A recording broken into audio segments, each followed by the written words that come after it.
Good morning. See you later, gang. How's everyone doing?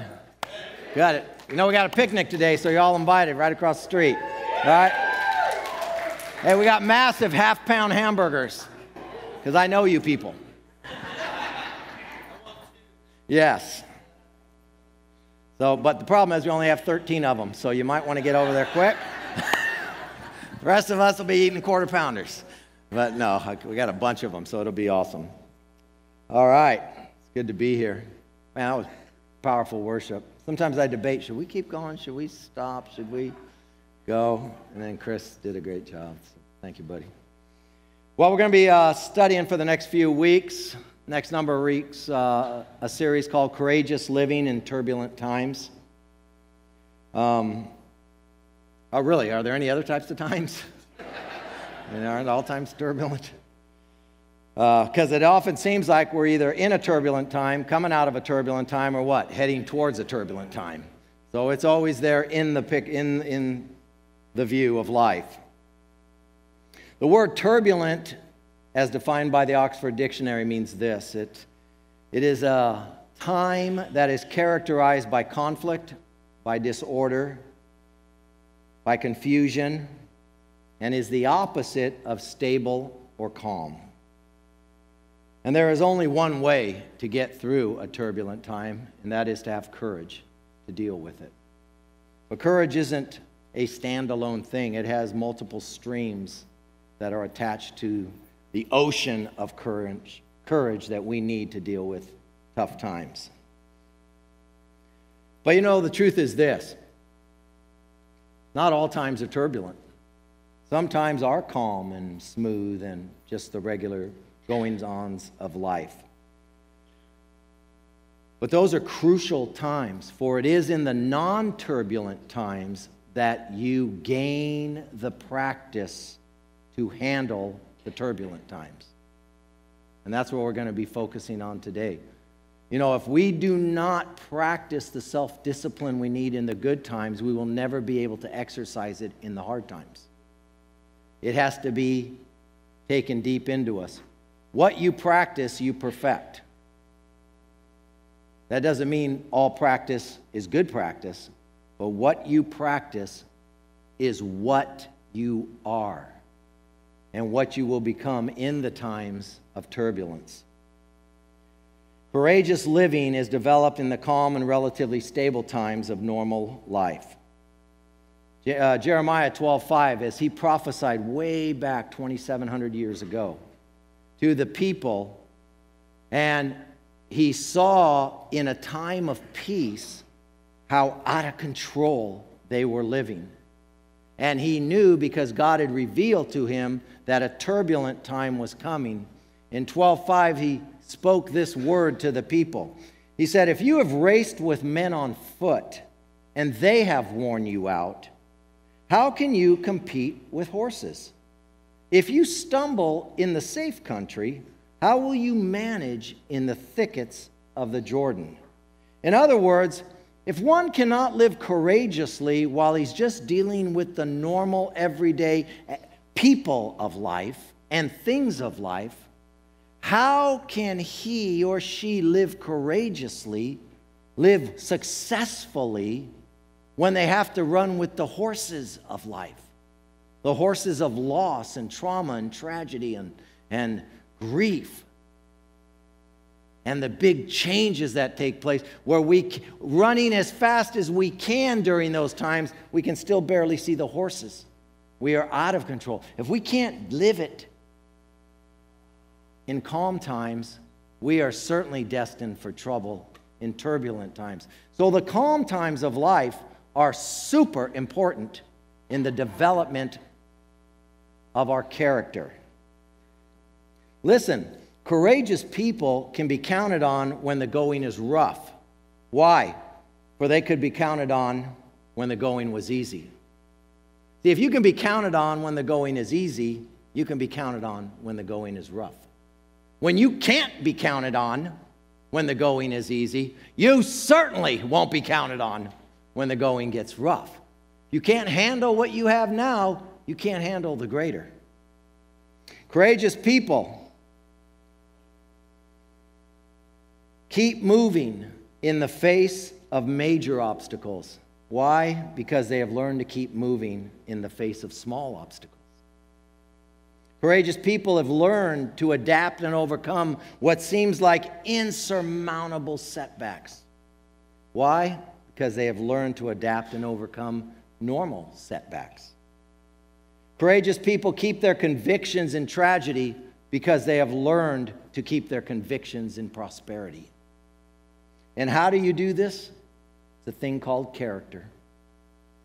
Character is said to be this. It is the stable and distinctive quality built into an individual's life which will determine his or her response regardless of circumstances.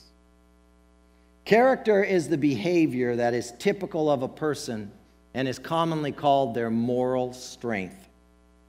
Moral strength is your ability to do right when you could easily do otherwise. When you can do right because it's the right thing to do, you have what's called moral strength.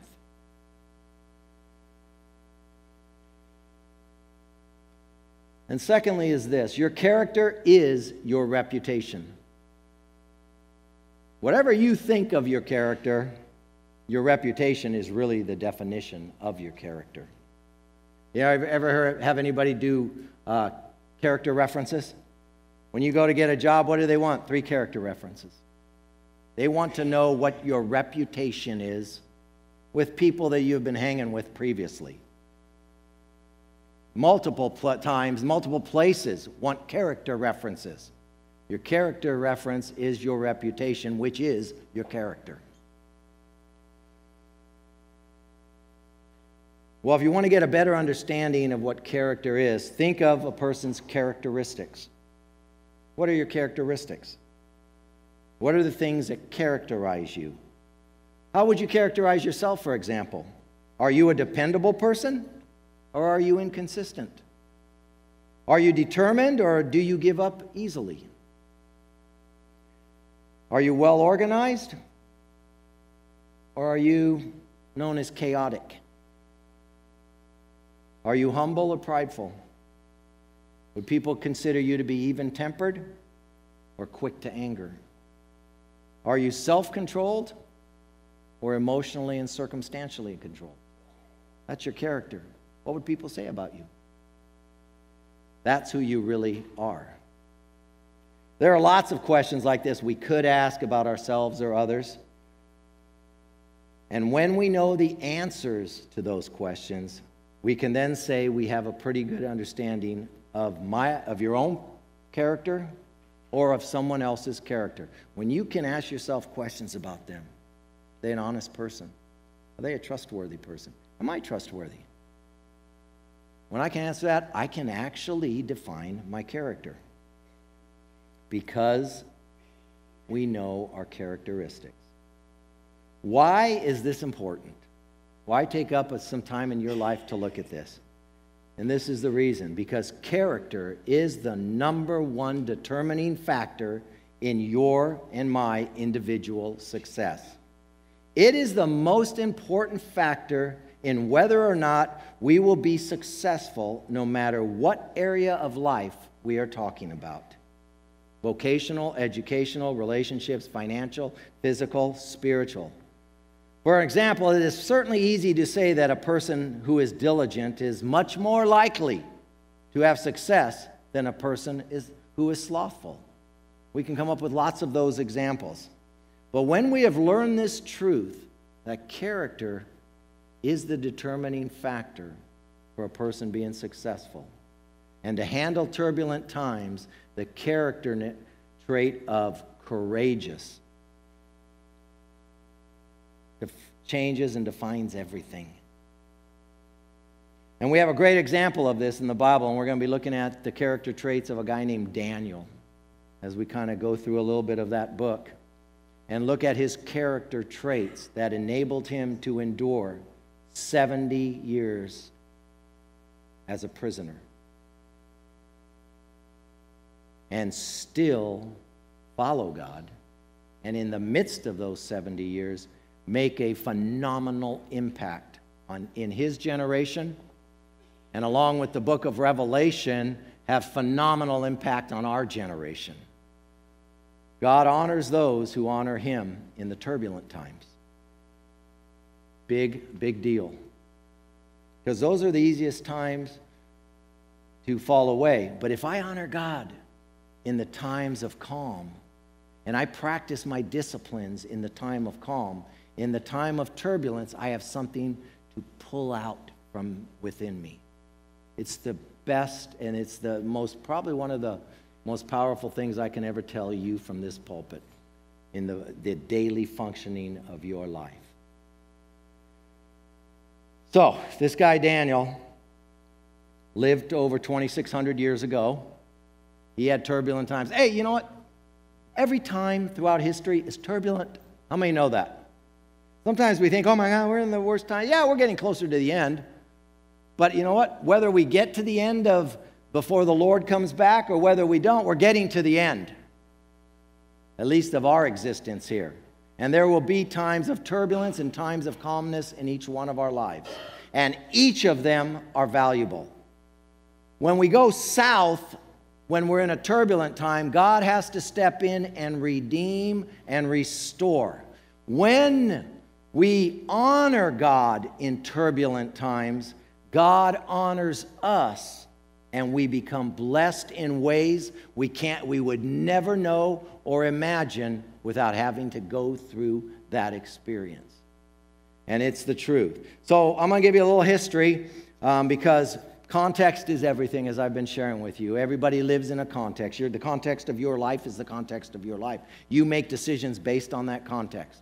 So when we understand the context of a situation, we get a broader and a deeper understanding of what people go through and how they handle it, good, bad, and indifferent. So this guy Daniel, he grew up in about 700 BC, actually a little bit later than that. And by the way, when I speak of BC, it's descending numbers because we're heading toward 0, so we get to AD. So we'll start at about 750 BC and we'll start to move down in numbers. And about in the time of this period, 750 to 626 BC, 100 and some odd years, the world was ruled by a country called Assyria.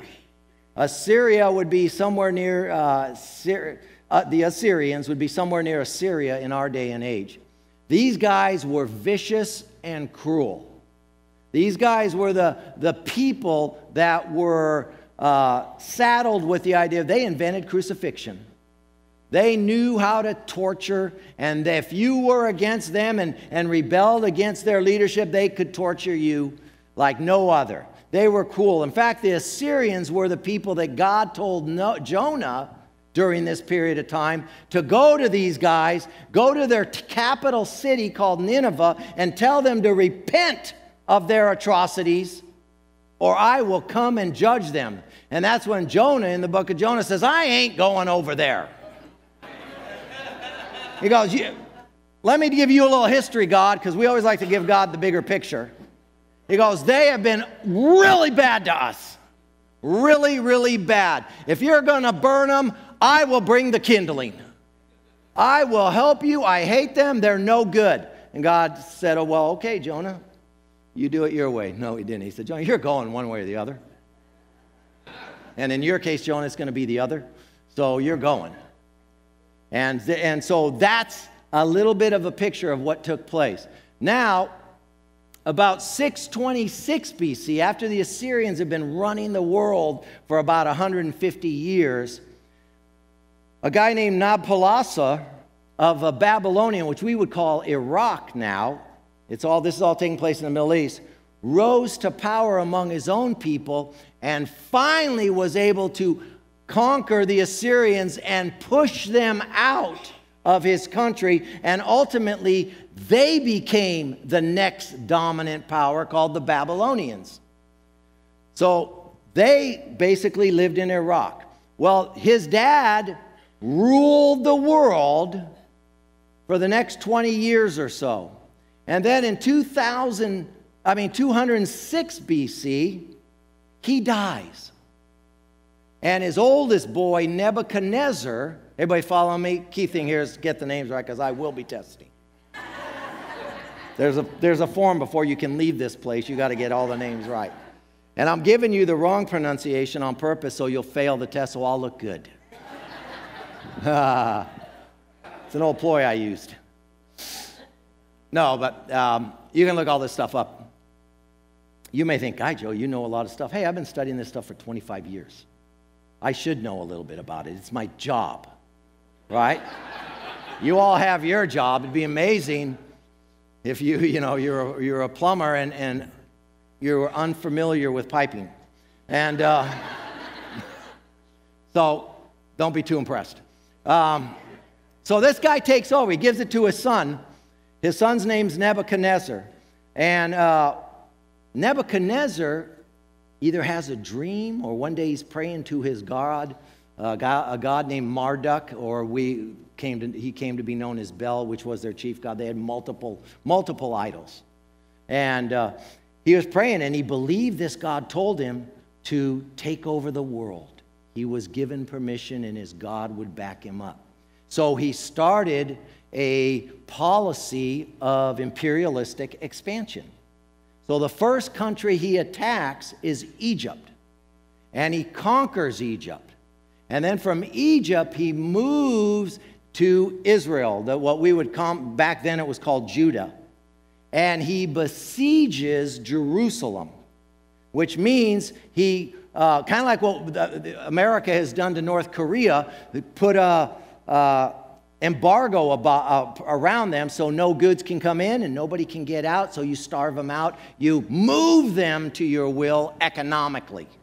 So he did that to Jerusalem. And the king of Jerusalem was a guy named Jehoiakim, and he was a bad king. He was not a good dude. And he conquered this king to where the king finally says, "We give up." So we pick up the story in Daniel chapter 1 to where the winners, they haven't destroyed the city, and I guess I should tell you this. There'll be 3 times in the next 20 years or so that the Babylonians attack Judah. This time they just conquered the king. They left him in place, and they said, "You better pay a lot of gold every year. You better pay a lot of tribute to us, and we'll let you rule yourself in autonomy." Next time they come in, they get rid of him, and they destroy a bunch of the place. And the last time, they completely destroy Jerusalem, and they rule that country for the next 70 or so years. But this is the first attack. So they go in, and what they immediately do, and we'll see this in the scripture here in a minute, they go and they go to the temple.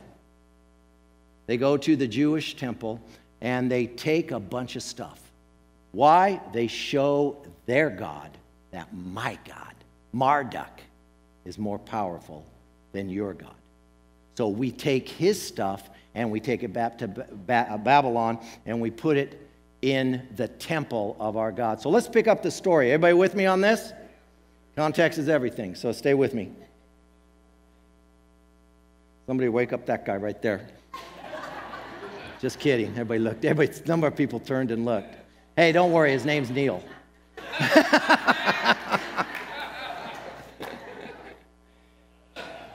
All right. It says, in the third year of the reign of Jehoiakim, king of Judah, Nebuchadnezzar, king of Babylon, came to Jerusalem and besieged it. Did exactly what I told you.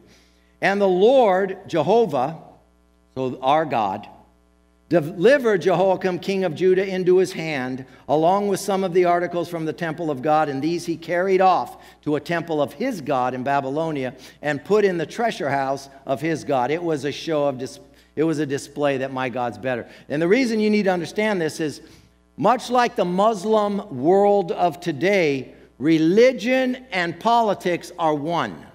That's why there's this thing of Sharia law and the whole ISIS and Taliban and all that stuff. They are trying to run their government by religious law. For us in America, that's not how we do it. But still in much of the Middle East, religion and politics are one and the same. What the religion says, the politics carry out, or the politicians carry out. So this guy did that. So he takes it over and says, our God's stronger and we will rule the world. And Jehoiakim, you can still stay as king, but you're my puppet. And you need to pay tribute. But not only did he take stuff, he did something else. This Nebuchadnezzar is a brilliant leader. In the conquering of the lands, and he would conquer more, he would leave oftentimes the government in place, but they would be under his control, and he would charge them a bunch of money every year they would have to pay. But he would also do one other thing. He would take some of their kids and some of the nobility, and he would take them back to Babylon, and he would put them in his palace, and they would become known as what's we currently call royal hostages. They were an insurance policy against this nation rebelling. Because if you rebel, King Jehoiakim, hey, you know your family? Yeah, we're going to kill them. And we're going to kill the other nobles' families. And so it was an insurance policy to keep these nations from actually rebelling. But not only that, these people that they would take were the wealthy leaders and up-and-coming leaders of their nation. So they were well-educated. They were familiar with the culture of their country of origin. They were familiar with the laws and the rules and the way it operated. They knew the language. They understood their history. They were very religious, at least in upbringing. They followed the law of the land in every way. They were smart and talented. One is this would help Nebuchadnezzar to know about the people he governed. He would know their ways. He would know what was best to deal with them. He would know what their worldview is and how they would look at things so that he could use them to help him.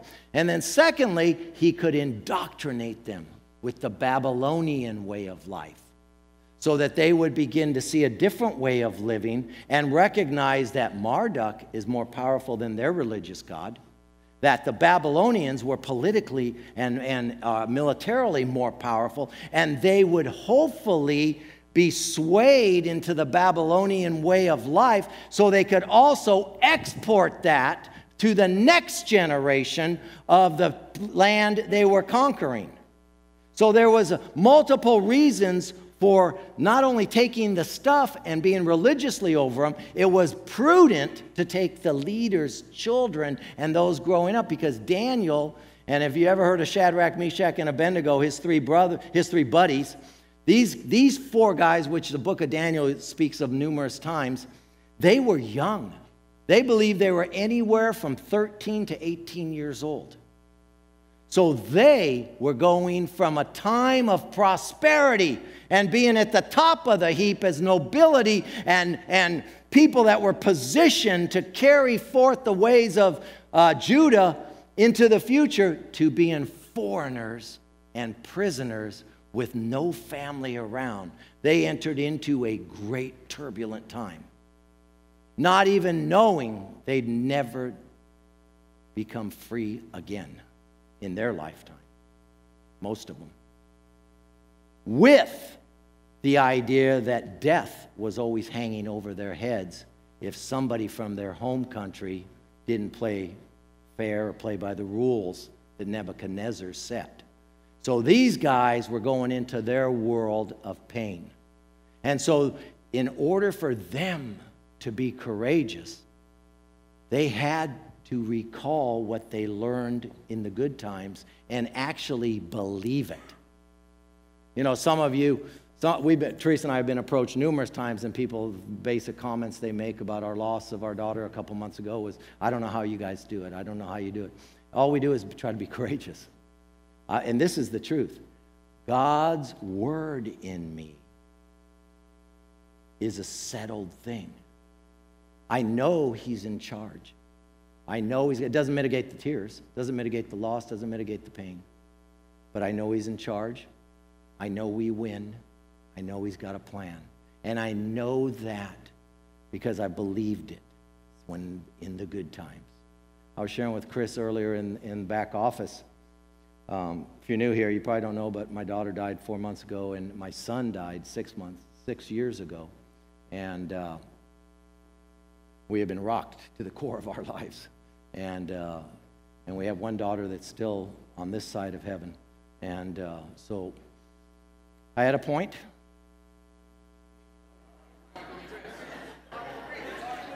I was talking to Chris. That's why we're in this together. You leave me on my own, we're in deep trouble. Thank you, people. And yeah, I did that on purpose, just to see who was listening. So I was telling Chris in the back, I remember years ago, I probably was 8-10 years, and Teresa knows this, but when I was 8-10 years into the Lord, I was thinking to myself one day, I'm laying in bed thinking this, I said, what would it take for me to bail on my faith? I don't know if you've ever asked yourself that. My suggestion is don't. But I foolishly did. I asked God, what would it take? And then I even said it. If God took one of my kids, would I still walk with God? Would I still follow God? What would it take for me to say this is enough and there ain't no more? And it come to find out, I can. I can walk with God, with facing, going through what I would consider the most devastating thing that could happen, especially for a parent. But see, I had those thoughts in the calm time, in the early time, when I had the choices to go sideways, to do this, in the times of prosperity, because it's in the times of prosperity that we cheat. It is in the times of prosperity where our character is developed. It's way easier for me to be not self-disciplined in times of prosperity. What's a little bit here, what's a little bit there of whatever a little bit is. It's easier. But the problem is when you get in the times of turbulence and you need to call on that, you haven't trained yourself in it. I was talking to my son the other day, my grandson, he's a freshman, and this guy, I got to brag on him a little bit. He just got all-league first team in track for his conference. He's a freshman in high school. Yeah. I'm a brilliant teacher.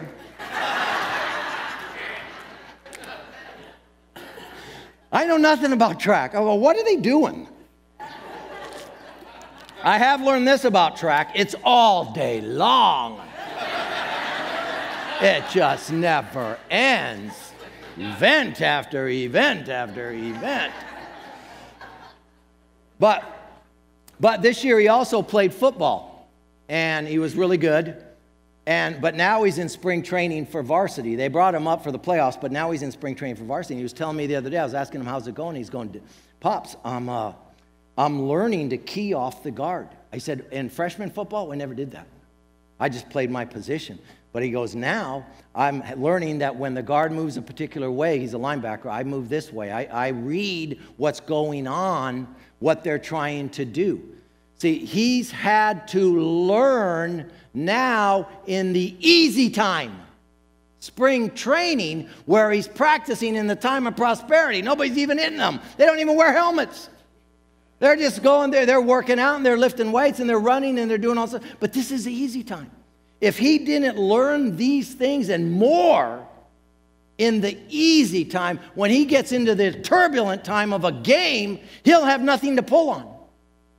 Or if he sleeps through the easy time and says, I don't need to go to every practice, it's boring, and all that kind of stuff, because he would suffer when he would need it, because it isn't a part of him. It would be foreign to him. You guys understand what I'm saying? You take that to any other aspect of life, it's the same thing. It's the same thing. So as we carry on, it says, then the king, verse 3, then the king ordered Ashpenaz, chief of the court officials. So a little while after they capture the city of Jerusalem, get the king, get some of these nobility people that I've been telling you, these royal hostages. The king says, hey, you, chief Ashpenaz, you who are in charge of these hostages, bring in some. I want to check these dudes out. I want to see what we got. But there's a criteria I'm looking for. if I'm going to train them, if they're going to be used by me, if they're going to be in my advisory committee, they have to meet certain standards that are already applicable in their lives, even though they're young. And he gave them some criteria who he wants to look at. He says, listen, bring in some of the Israelites from the royal family and the nobilities, the ones I've captured, some of them. He says, here's the ones I want to look at in verse 4. I want young men without any physical defect, handsome, showing aptitude for every kind of learning, well-informed and quick to understand, and qualified to serve in the king's palace. He says, listen, I want you to bring in some guys that we've imprisoned who have some character traits already displayed in their lives. Well, what are these character traits? First one is no physical defect. This is the only time in all history where being normal is a problem. Because anybody that was crippled or a leper or lame or couldn't see, they got to stay home. Finally, being a leper pays off. Finally, being blind is a good thing. It's like these guys had no physical defects. So they checked them out, the nobility of the guys that were the best bodies. So this goes to tell you something right here. That's a God thing right there. Your body is what God has given you. You don't get to choose it, but you are responsible to take care of it. He said, without physical defect. People that can function, he says. They got a proven thing. And then he adds another character trait, that are handsome. You know what handsome entitles? Self-care. Take people who take care of themselves. Why? Because you got to be courageous to do that. And that requires self-discipline. See, if you're not disciplined just with your own body in the times of prosperity, how is your body going to respond when it comes under the stress of turbulence? If your body is already stressed all the time because you don't take care of it when normal life is happening, when your heart's pumping as hard as it can because I haven't exercised, I haven't taken care of my heart during the normal times, how is it going to handle the other burden when you're emotionally wrecked? Not well. It's a problem.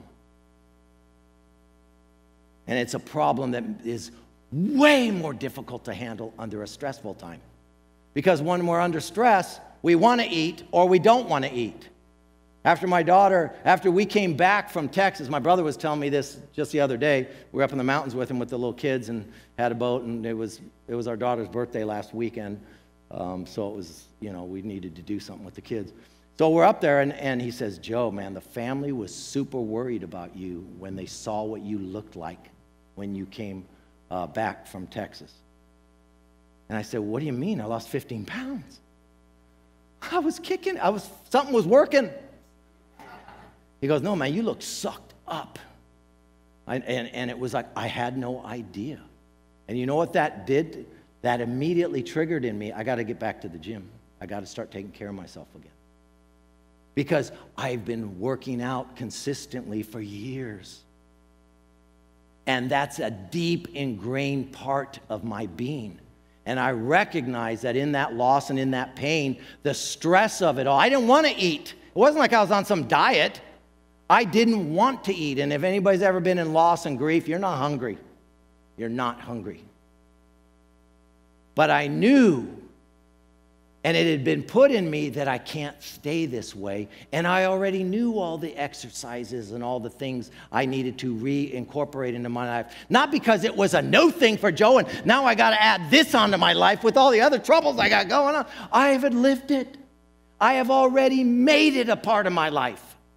It was a regular and is a regular part of my life. So now I'm just when I'm in that stressful bit, I go back to that and I start the discipline again. I can do this in this. I cannot allow myself to keep sinking down. That's how we deal with stuff. we say, okay, I know what to do here. So he said, listen, the first two things Nebuchadnezzar says to this chief guy and bringing in these odds, bring in the guys that are physically able and handsome. They know how to take care of themselves. Because why? Because we're going to dump a bunch of stuff they don't even know about. They're already super stressed. Their whole world has been changed. They went from somebody to nobody. They went from being somebody to foreigners, to immigrants. Don't know the language, don't know the culture, don't know nothing, and are despised by the people considered less than because they're conquered. Not only that, so they're already dealing with that major stress, and now we're going to put them through 3 years of rigorous training in the ways of the Babylonians. So they already need to show that they can handle life well when they had it going on. Is everybody following me on this? Then the third thing he tells them is this. They need to show aptitude for every kind of learning. He says they need to have a capacity to learn more. Same thing in our lives. If you're married, what book have you read lately about marriage? What have you done to help yourself become a better spouse? If you're single, what have you read about being single? What have you looked at? What have you watched and how to live as a single person better? What are you doing to increase your capacity to do well at where you're at? He says, let me look at these guys. What is their capacity for learning? What have they already learned? Are they hungry to learn more? Everything you have learned has got you to this point. This is not enough to take you farther. You have to be a learner, a student of going on. If all the scripture you get during the week is what we put up there on the screen, you're going to be in trouble. You'll have no well to dig in. Parenting, how many know that? Isn't it cute when new parents tell you how their parenting is going to go? It's so cute. And the first kid, when somebody came in that had a newborn, their first newborn, they didn't leave the house for 3 months. They're not going to get a little Johnny sick. Second kid, they're in here 5 days after it's born. They all get sick. Because you learn, you know, we think we're going to change. Oh, you know, I got kids, I'm going to teach the world how to parent. My mom and dad did it wrong. Well, you're here. Hey, it looks like they at least fed you, right? You made it some. I know nobody's got perfect parents. Nobody. I thought we did it all right. In fact, that was one of my disillusionments with Christianity. My kids only knew Christianity. They didn't know Joe's crazy life. Then they get to a certain age and they go sideways. I didn't know that was norm for pastors' kids. It's like, somebody should have told me that when I started trying to be a pastor. I might have had a little influence on me. I thought if we did this, that, and added 6 more Christian things, I'd have mooey Christian kids. Then reality hit. It was like, well, what? Oh, God, hello, we did it your way. He goes, Joe, you did it your way. And you did most of it out of fear. And fear is never a good foundation to build anything on. Conviction's a great foundation. Fear, not so much. So he said, listen, they need to have an aptitude, a capacity to grow, and a desire to do that. And then the next thing he tells them this, they need to be well informed. They need to know more. I've known Christians that say, don't read anything secular. Don't read anything that's outside of our little bubble here because, you know, that'll influence you away from God. You mean my God's that weak? He can't battle somebody's opinion? He can't. And you mean God's put all this knowledge into different people's lives and all these disciplines into how to do life and insights into living, and I'm not supposed to gather any of that because it's not Christian? Well, I'm pretty sure there's a lot of construction people that aren't Christian, yet I trust them to build my house. Yet I get in the cars they make. I didn't do a biography on anybody. Oh, could you tell me who exactly worked on this car? And where they were at in their faith? Right? Hey, I'll tell you what, too. I've worked with Christians that are, don't tell anybody you're a Christian. You're ruining it for everybody. Your testimony, we want to keep that on the down low. Right? Am I getting too honest up here, or is this? All right. Glad I picked that bone.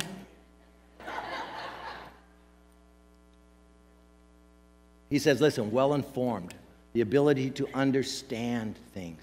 And then the last one he says, and quick to understand. Quick to understand has the idea of being able to grasp a bigger picture. When you can grasp a bigger picture, you can be courageous. When you are well-informed, knowledge is power. You can be more courageous. When you know that you're not the first one to travel any path you're on, you're not the first one. None of us in here are blazing the first trail in any area of life. So that means other people have walked it before you. Well-informed means grab onto them, the successful ones. Don't get a whole bunch of input from people who don't know. Then it's all theory. When I deal with things in my life, I want people that have traveled the road. Because if they haven't traveled the road, they're just with you. It's all theory to them. I don't know. Try that. Let me know how it goes. That's why we need people that are farther ahead of us, and we need people behind us, because everyone in here has something to give. There's somebody behind you. And you're not traveling the journey alone. That means you need help. Well-informed. Well-informed. There's more knowledge out there. That's helpful.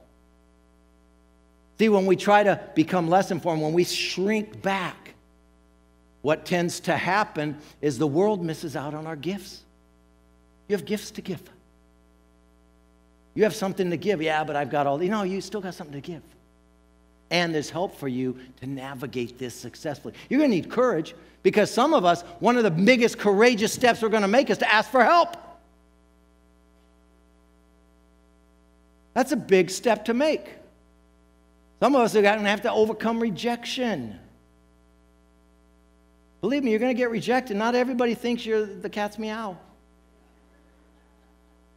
Some of us don't even think we're the cats. We're the cat, and we don't even like the cat. She barked.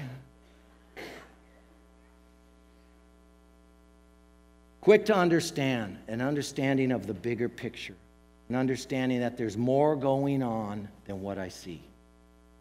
There's more happening. So that saves me from getting caught in the moment-to-moment aspects of life and making the latest thing I'm in the biggest thing ever.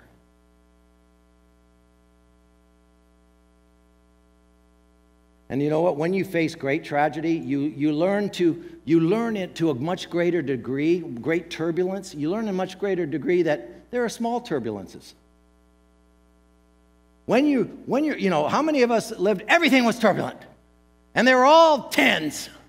On a scale of 1 to 10, they're all 11s. Everything's 11.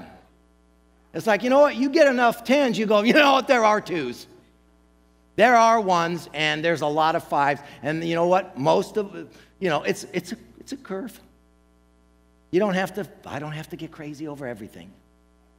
Not that big a deal. And then you begin to handle life more consistently. If I can handle when I'm walking with the people, then when I have to run with the horses, I understand the difference. And then I can rely on what has got me this far, and then I learn more in that. And he says this, and qualified, you have checked out their reputation, so they can come into the king's service. So whatever time you're in right now, one, God is qualifying you. There's also aspects that he wants you to deal with character-wise so that you can be used in a greater way. Where you're at right now is it's a non-turbulent time in one way. You need to be practicing what you need to practice now. You need to be doing right. If your prayer life sucks in the good times, it's not all of a sudden going to get solid in the bad times. It's going to get crazy in the bad. Oh, God! Why me? Why not you? You're a human being. I know in my life, there's nothing that I'm exempt from that any other human being goes through. I will not go through everything you go through. You will not go through everything I go through, but you will go through what you will go through, and I'll go through what I go through. My job is to handle it well. That means I got to continue to learn. I've got to continue to grow. I had a guy the other day, first time coming to church. I love those guys when they tell you what you need to do, but I hate it when they're right. Last time I spoke, I went over by about 8 minutes. He said like 12, but right off the bat, I knew he was a liar. I got to make this fast. He came up to me and goes, "Hey, I really appreciate your service. It was really cool and all that." And I go, "Oh, thanks, man. I'm glad you're here," and yada, yada. And he goes, "Hey, but you know what? Listen, when you say it's going to end, you should end it, because after that point in time, me and I'm sure a lot of other people check out."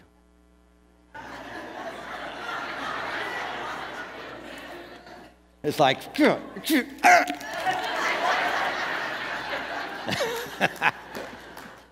but you know what? He's right. He's right. So I'm going to cut it down to like 3 minutes over. So why don't we stand up? Oh, God, it's rough being a kid of God. So here's the deal, you guys. You're at where you're at in whatever you're at this point of the journey. If you're in a calm time, you need to practice what you know is the right thing to do, because you will hit a time when what you have put in, the practice you have put in, will have to be played in the game that God has you in. Practice well.